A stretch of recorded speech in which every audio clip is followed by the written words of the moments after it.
कहानी की शुरुआत में हम देखते हैं कि एक आदमी वॉक करता बीच में एक गेम को पाता है। वो गेम ले आता है अपने घर पे। ये साल था 1996 का। जब वो बच्चा उस गेम को देखता है उसे वो लूडो वाली फीलिंग देता है, इसलिए वो उस गेम को साइड पे रख देता है। रात को उस गेम में से कुछ आवाजें आती, उन आवाजों की वजह से वो बच्चा उठ जाता है। जब वो गेम को देखता है तो उसमें से उसे एक कैसेट मिलती है। जैसे ही वो बच्चा उस कैसेट को अपनी वीडियो गेम में लगाता है, हम देखते हैं कि उसके घर में से बहुत रोशनी निकलती है और वो बच्चा उस गेम में हमेशा हमेशा के लिए चला जाता है। अब गाइस कहानी हमें ले चलती है 20 साल आगे, यानी कि 2017 में। यहाँ पर गाइस हम देखते हैं स्पेंसर नाम का लड़का जो कि अपने दोस्त फ्रिज के होमवर्क को कंप्लीट करने वाला था। फिर हमें दिखाई जाती है एक लड़की जिसे सोशल मीडिया का एडिक्शन था। फ्रिज स्पेंसर से जबरदस्ती अपना होमवर्क करवाया करता था और एक दिन वो उसे कहता है कि मुझे फ्री हाउस के बाहर 20 मिनट के लिए मिलो। बच्चे उस घर को फ्री हाउस इसलिए कहते हैं जहाँ पर 20 साल पहले एलेक्स नाम का लड़का गायब हो गया था। अगले सीन में गाइस हमें दिखाया जाता है कि बेथनी क्लासरूम में बैठे वीडियो कॉल कर रही होती है, जिसकी वजह से उसे अपने टीचर से पनिशमेंट मिलती है। दूसरी तरफ गाइस हमारी कहानी का फोर्थ कैरेक्टर जिसका नाम मार्था, उसका आर्गुमेंट हो जाता है अपनी जिम टीचर से, इसलिए उसे भी पनिशमेंट मिल जाती है। अगले सीन में गाइस हम देखते हैं कि फ्रिज ने जो अपना होमवर्क स्पेंसर से करवाया था, इस चीज का पता उनके टीचर को लग जाता है। अब इसी चीज की पनिशमेंट वो उन दोनों को भी देते हैं। स्कूल के प्रिंसिपल चारों बच्चों को स्कूल की बेसमेंट में ले आते हैं। उनकी पनिशमेंट के लिए उनको सजा ये मिलती है कि उन्हें पुराने मैगजीन में से स्टेपलर पिन हटानी थी। वो बच्चे ये बिल्कुल नहीं चाहते थे कि वो पनिशमेंट वाला डे पूरा दिन यहीं पर निकालें। थोड़ी देर में ही उन्हें साइड पर एक वीडियो गेम मिल जाता है। ये वीडियो गेम वही होता है जिसे एलेक्स के फादर ने ही शायद स्कूल को डोनेट किया था। अब जब ये गेम टीवी से कनेक्ट हो जाता है, स्पेंसर और फ्रिज जाके इस गेम को खेलने लग जाते हैं और साथ ही साथ मार्था और बेथनी को भी आकर खेलने के लिए इनवाइट करते हैं। अब बच्चों की गेम स्टार्ट होते ही उस गेम के अंदर स्पार्कल हो जाता है। अब गेम तो बंद हो चुका है, लेकिन सारे बच्चे एक एक करके उस गेम में चले जाते हैं, मतलब जुमानजी पहुंच जाते हैं।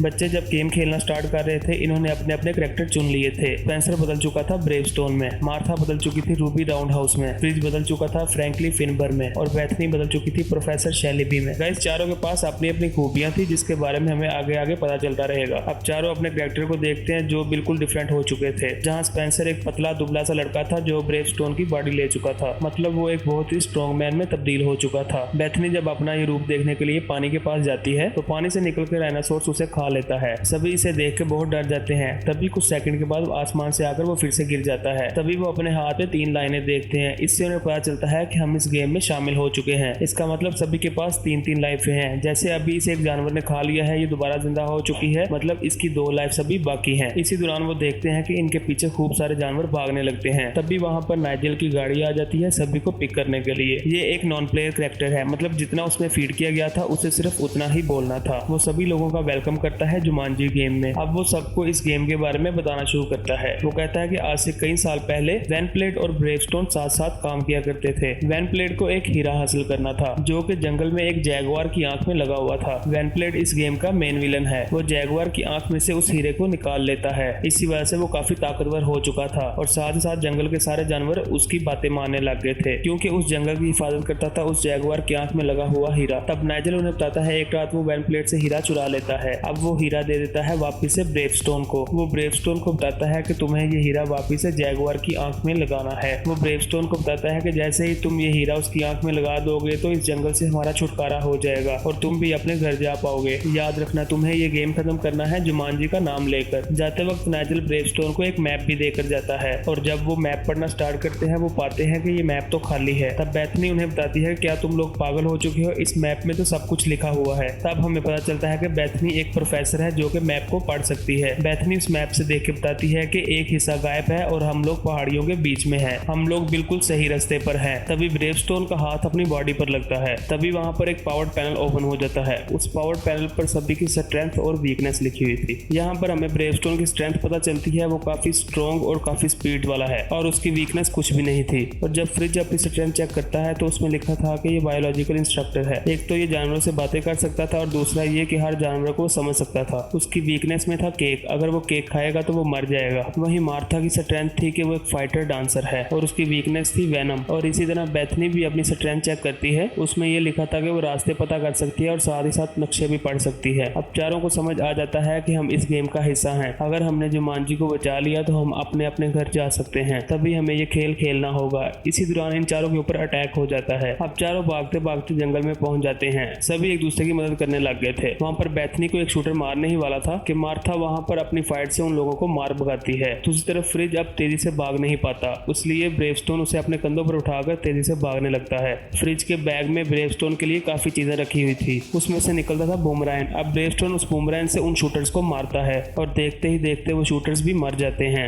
चारों भागते भागते पहुंच जाते हैं एक बहुत ही बड़े वाटरफॉल के सामने, जहां पर उनके पास कूदने के अलावा कोई और ऑप्शन नहीं था। चारों के चारों उस वाटरफॉल में कूद जाते हैं, लेकिन तभी मार्था को पता चलता है कि उसको एक गोली लग चुकी है और वहां पर मार्था भी मर जाती है और कुछ सेकंड बाद जमीन पर आ गिरती है। अब वो लोग मैप को पढ़ना स्टार्ट करते हैं और मैप में लिखा था कि आगे का टुकड़ा तुम्हें मिलेगा एक बाजार में। सभी लोग अपना आगे का रास्ता तैयार करते हैं। उसी टाइम फ्रिज और स्पेंसर के बीच में काफी लड़ाई हो जाती है। फ्रिज इन सब मुसीबतों का इल्जाम लगाता है स्पेंसर पर कि तुम्हें वो गेम खेलना ही नहीं चाहिए था। स्पेंसर उससे बोलता है कि मेरे अकेले गेम खेलने की वजह से हम सब नहीं फंसे और तुम मेरे ऊपर चलाना बंद करो, नहीं तो मैं तुम्हारा मुंह तोड़ दूंगा। फ्रिज को अपनी बॉडी के ऊपर हमेशा की तरह कॉन्फिडेंस था, इसलिए वो इस टाइम भी स्पेंसर को कमतर समझ रहा था और वो यहाँ पर खाई में स्पेंसर को धक्का दे देता है। खाई में गिरने की वजह से स्पेंसर की भी एक लाइफ चले जाती है। स्पेंसर जब वापस आता है जमीन पर तो सभी लोग कहते हैं कि हम एक दूसरे से लड़कर इस गेम से बाहर नहीं निकल सकते और हमारे पास लिमिटेड लाइफ है, हम ये लाइफ ऐसे ही वेस्ट नहीं कर सकते। अब चारों पहुंच जाते हैं मार्केट में मैप का आखिरी हिस्सा ढूंढने के लिए। जैसा कि हमें पहले पता था कि फ्रिज की वीकनेस है केक और भूख लगने की वजह से वो केक खा लेता है, जिसकी वजह से उसकी लाइफ खत्म हो जाती है। जब वो दोबारा जमीन पर आता है कुछ देर बाद उन सभी के सामने एक बच्चा खड़ा होता है और वो उन सबका वेलकम करता है कि वेलकम टू द जुमांजी। ब्रेवस्टोन आपको देखकर मुझे बहुत खुशी हुई। अब वो इन चारों को एक पहेली बताता है, अगर तुमने आंखें ब्लिंक की तो ये तुमको मार डालेगा। अब वहाँ पर फ्रिज एक बायोलॉजिकल इंस्ट्रक्टर था। ये चारों इस पहेली को सुनकर उस कमरे में जाते हैं तो सभी ब्रेवस्टोन को आगे कर देते हैं, यानी कि स्पेंसर को। सभी कहते हैं कि तुम सबसे स्ट्रॉन्ग हो तो तुम्हें ही आगे जाना चाहिए। अब स्पेंसर जब बॉक्स को खोलता है तो उसमें था ब्लैक माम्बा। जब वो इसको देखता है तो जल्दी से बॉक्स को दोबारा से बंद कर देता है। तभी फ्रिज अपने नॉलेज से बोलने लग जाता है कि इसका नाम है ब्लैक माम्बा, जिसका वैनम दुनिया में सबसे खतरनाक है। अगर इसका वैनम किसी पे भी लग जाए तो वो 1 सेकंड में मर जाएगा। लेकिन अब इसे आंख कौन मिला पाएगा? लेकिन आंख मिलाना उनकी मजबूरी थी, तभी वो उस बॉक्स में से चीज ले पाएंगे। तो ब्रेवस्टोन उन्हें बोलता है कि इस काम का मैं जिम्मा लेता हूँ। वो जल्दी से बॉक्स को खोलता है तो बेथनी ब्लैक माम्बा के सामने आ जाती है, लेकिन ब्लैक माम्बा के सामने आते ही बेथनी भी जोर से चिल्लाने लग जाती है। तभी वो सांप हमला कर देता है मार्था पे,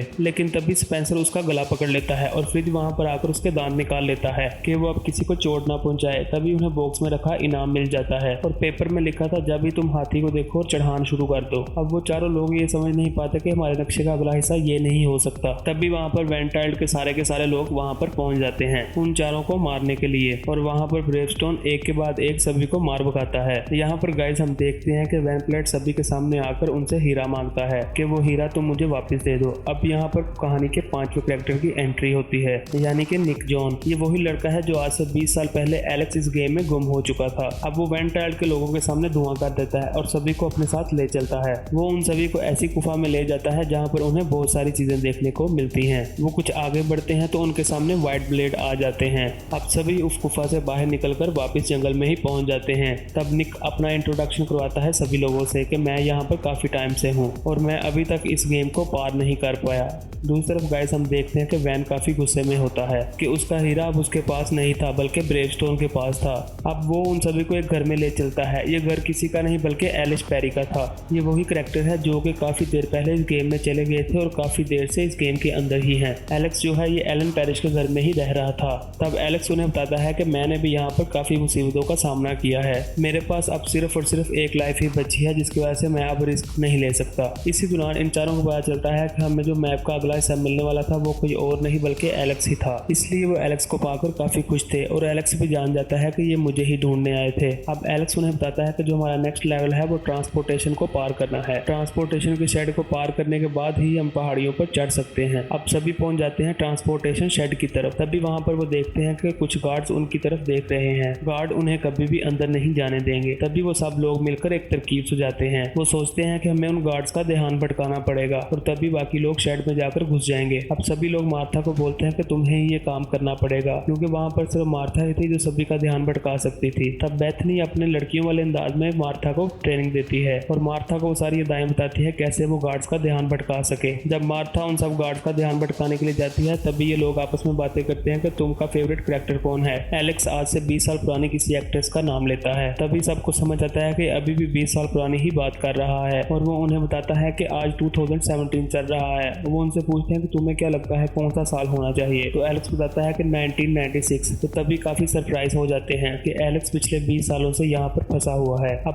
मार्था तो वहाँ पर पहुँच जाती है गार्ड्स का ध्यान भटकाने के लिए, लेकिन फिर भी वो एक अच्छी एक्ट्रेस की तरह एक्टिंग नहीं कर पाती। ये हमें एक काफी फनी मोमेंट लगता है कि वो कैसे पागलों की तरह हरकतें करके उनका ध्यान भटकाने की कोशिश करती है। तभी वहाँ पर म्यूजिक स्टार्ट हो जाता है और हमें पता चलता है कि मार्था की स्ट्रेंथ ही फाइटर डांसर था। वहाँ पर गाना चलते ही वो सब गुंडों को मार देती है। बेथनी ये देखकर मार्था पे काफी प्राउड फील करती है कि उसने उन सब के छक्के ही छुड़ा दिए। अब बाकी लोग पीछे से उसी ट्रांसपोर्ट शेड में पहुंच जाते हैं और वहाँ पर पड़ी व्हीकल्स को चलाने की कोशिश करते हैं। तभी वहाँ पर वैन की पूरी टीम पहुंच जाती है। सभी एलेक्स को बोलते हैं कि तुम्हें ये प्लेन उड़ाना पड़ेगा। तभी एलेक्स उन्हें बोलता है कि मेरी एक ही लाइफ बची है, इसलिए वो कहता है कि मैं ये नहीं कर पाऊंगा। सबके मोटिवेशन देने के बाद एलेक्स को प्लेन उड़ाने के लिए हाँ कर देता है। अब सभी लोग उस चॉपर में बैठ जाते हैं। जैसे ही वो चॉपर में बैठते हैं तो चॉपर एक खाई में पहुंच जाता है जहाँ पर दो बहुत बड़े बड़े से पहाड़ थे। उनके पीछे बहुत बड़े से गैंडे दौड़ रहे थे। अब फ्रिज जैसे कि उसे जानवरों के बारे में काफी नॉलेज थी और वो बोलना स्टार्ट करता है कि ये गैंडे 500 किलो से भी भारी हैं। ये इंसानों के भूखे होते हैं, इनकी स्पीड को हम बिल्कुल भी माप नहीं दे सकते। तभी उस गैंडे का एक सिंग लग जाता है चॉपर को। चॉपर पहाड़ से टकराने की वजह से उसके एक पैर का कनेक्शन उतर जाता है। चॉपर अब वापस से उड़ नहीं पाता। ब्रेवस्टोन हिम्मत करके ऊपर चढ़ता है और कनेक्टर को आपस में जोड़ने की कोशिश करता है। कनेक्टर ज्वाइन हो जाता है और सभी जानवरों को पीछे छोड़ते हुए एलेक्स चॉपर को हवा में ले जाता है। लेकिन वहाँ पर होता यह है कि फ्रिज के बैग से वो हीरा वहीं पर गिर जाता है। ब्रेवस्टोन कहता है कि हमें दोबारा वापस से वहाँ पर जाना होगा, हीरा तो हमें लेकर वहाँ से आना ही होगा। अब जब वो हीरे को देख लेते हैं वो ये नहीं समझ पाते कि हीरे को लेने नीचे कौन जाएगा, क्योंकि वो सभी बड़े बड़े जानवर उस हीरे के आगे पीछे घूम रहे थे। तब स्पेंसर फ्रिज को चॉपर से नीचे धक्का दे देता है। तभी वो बड़े बड़े गैंडे फ्रिज के पीछे भागने लग जाते हैं और ब्रेवस्टोन नीचे उतर के वो हीरे को पकड़ लेता है और एलेक्स को कहता है कि जब तुम्हें मैं कहूंगा चॉपर को 90 डिग्री पे नीचे को करना। हालांकि फ्रिज उन गैंडों के पाँव के नीचे दब जाता है।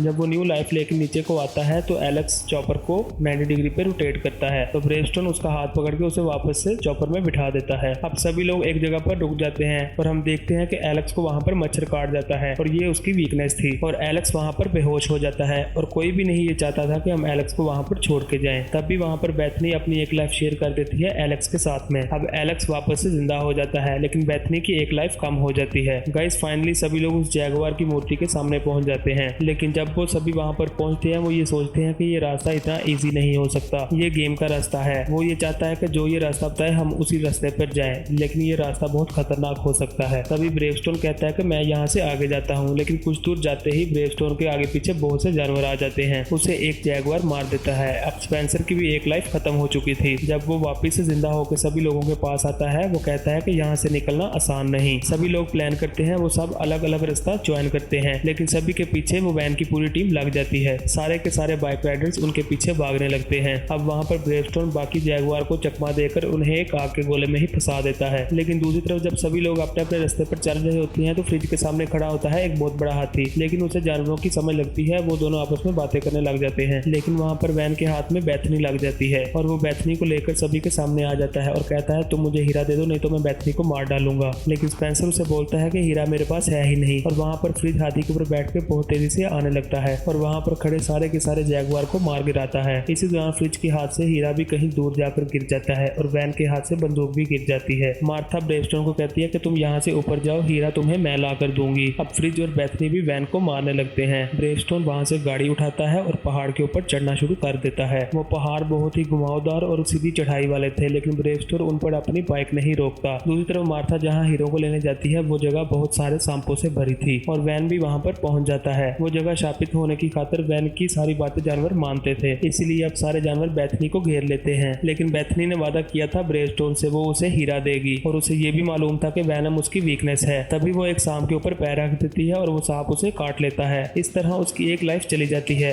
जब उसकी दूसरी लाइफ आती है तो ब्रेवस्टोन उस पहाड़ी पर चढ़ गया होता है। जैसे ही मार्था न्यू लाइफ लेकर जमीन पर आ रही होती है वो रास्ते में वो हीरा ब्रेवस्टोन को दे देती है। अब ब्रेवस्टोन वो हीरा लगा देता है जैगुआर की आंख में, लेकिन तब भी वहाँ पर कुछ नहीं होता। सबको याद आता है कि ये गेम खत्म करना था जुमानजी का नाम लेके। तभी सब लोग मिलकर चलाने लगते हैं जुमानजी। अब इस जंगल का श्राप खत्म हो चुका था। वापस से वो जंगल हरा भरा हो जाता है और वहाँ से वैन गायब हो जाता है और उन सभी के सामने नाइजल फिर से आ जाता है। नाइजल उन सबको आके मुबारक देता है कि आप लोगों ने हमारे जंगल को बचा लिया, मुझे आपसे मिलकर काफी खुशी हुई। अब वो सबसे एक एक करके हाथ मिलाने लगता है। जैसे ही वो एलेक्स से हाथ मिलाता है तो एलेक्स उड़कर अपनी दुनिया में चला जाता है। ऐसे ही सब बारी बारी उससे हाथ मिलाकर अपनी दुनिया में चले जाते हैं। अगले सीन में गाइस हम देखते हैं कि सभी उस रूम में पहुंच जाते हैं जहां पर उन्होंने गेम खेलना शुरू किया था, लेकिन एलेक्स वहां पर नहीं था। सब लोग एलेक्स को ढूंढने उसके घर चले जाते हैं, लेकिन वो घर अब बहुत खुशामदीद ही घर हो गया था और काफी सजावट भी हो रखी थी उस घर में। अब एलेक्स उन बच्चों को देखता है और सभी बच्चों के पास आता है, उनको हाय हेलो करता है। बेथनी उसकी एक स्पेशल फ्रेंड थी, इसलिए वो सबसे पहले बेथनी से ही हाय हेलो करता है। अब एलेक्स उन्हें कहता है कि इस गेम ने मुझे वापस उस टाइमलाइन में भेज दिया, यानी कि 1996 में वापस चला गया था। वहां से मैं मेरी फैमिली के साथ ही हूँ। अब मेरी शादी भी हो चुकी है और मैंने अपनी बेटी का नाम बेथनी रखा है, क्योंकि बेथनी नाम की लड़की ने ही मेरी जान बचाई थी। अब वो चारों बच्चे जो एक दूसरे के फ्रेंड नहीं थे, स्कूल के खत्म होते ही वो एक दूसरे से मिलने लगते हैं और काफी खुश भी दिखाई देते हैं। अब चारों बच्चे उस गेम के इर्द गिर्द खड़े होते हैं और वहीं पर फ्रिज एक बड़े से हैमर को लेकर उस गेम को तोड़ देता है और यहीं पर जुमानजी की तीसरी मूवी खत्म होती है। गाइस, आपको ये मूवी कैसी लगी? उम्मीद है आपको अच्छी लगी होगी। अगर आपको अच्छी लगी है इसको लाइक करें, कमेंट करें, शेयर करें और हमारे चैनल को सब्सक्राइब करें ताकि हमारी आने वाली हर वीडियो आपको मिल सके।